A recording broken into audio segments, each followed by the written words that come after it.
The rat race. Briefly, what is it? The rat race has often been coined as trying to keep up with the Joneses, right? You get the new house, then you get the new car, then you keep upgrading your lifestyle, then you go on a new vacation, and you want to show everybody around you that you're doing well. So I want to contextualize the rat race for us in our 20s. We might not yet have a house or a car or, much at all, and that's okay. But I think it's the mindset that needs to be looked at.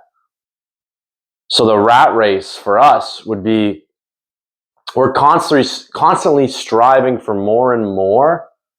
We're constantly looking to obtain things for others' approval.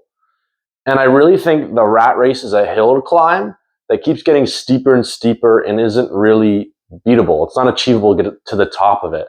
You just keep racing and it becomes harder and harder. And I'm not saying that we shouldn't strive to do well.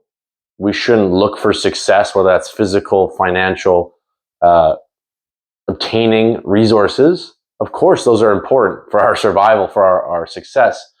But to do so in a place that is in alignment with us, that is in balance with our actual goals and what makes us happy. But I think if we categorize a rat race as trying to have things compared to others, then we should opt out of it. So here's a self-analysis to see if you're in the rat race.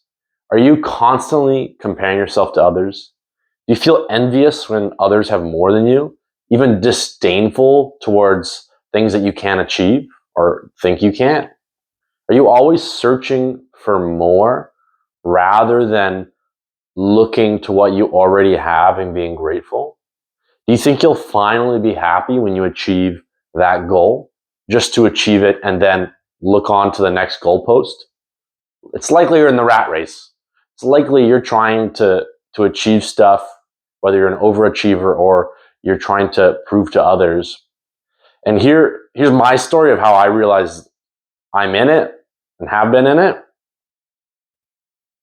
A lot of my self-worth comes from what others think of me, specifically women.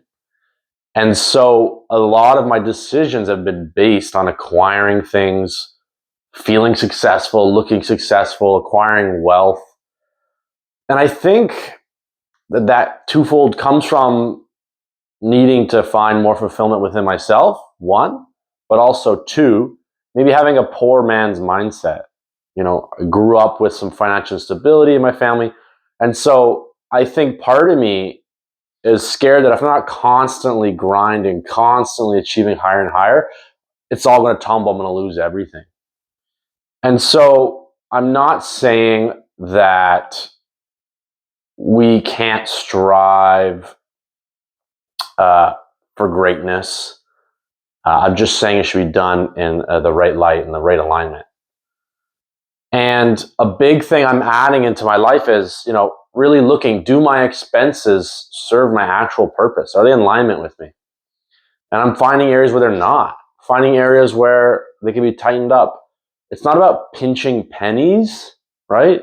It's about spending that actually serves you to grow in a more fulfilling way rather than to show off to others or to do the things you are told you're supposed to do, right?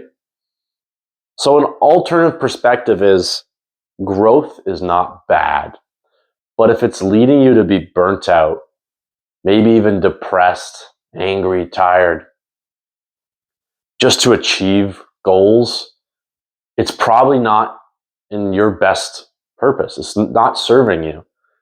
And so the alternate perspective is to focus on things that actually make you happy. I know it's such a simple concept, right?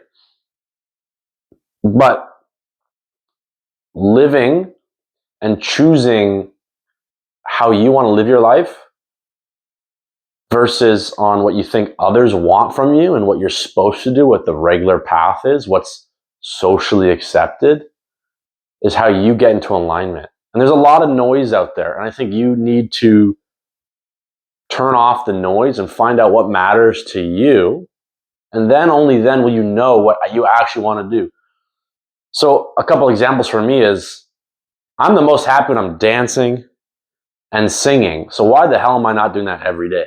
Not all day long, because I still need to work on the things that actually grow my life, right? My business, that actually bring me, stability and safety. But I also need to make sure I'm doing the things that fill my soul, right? That actually make me happy, right? Music of any sort, playing, singing, listening, uh, is just so important to me. And so you need to find what matters to you, right? And try to, yes, grow and obtain things, because that does matter, but not at the expense of yourself.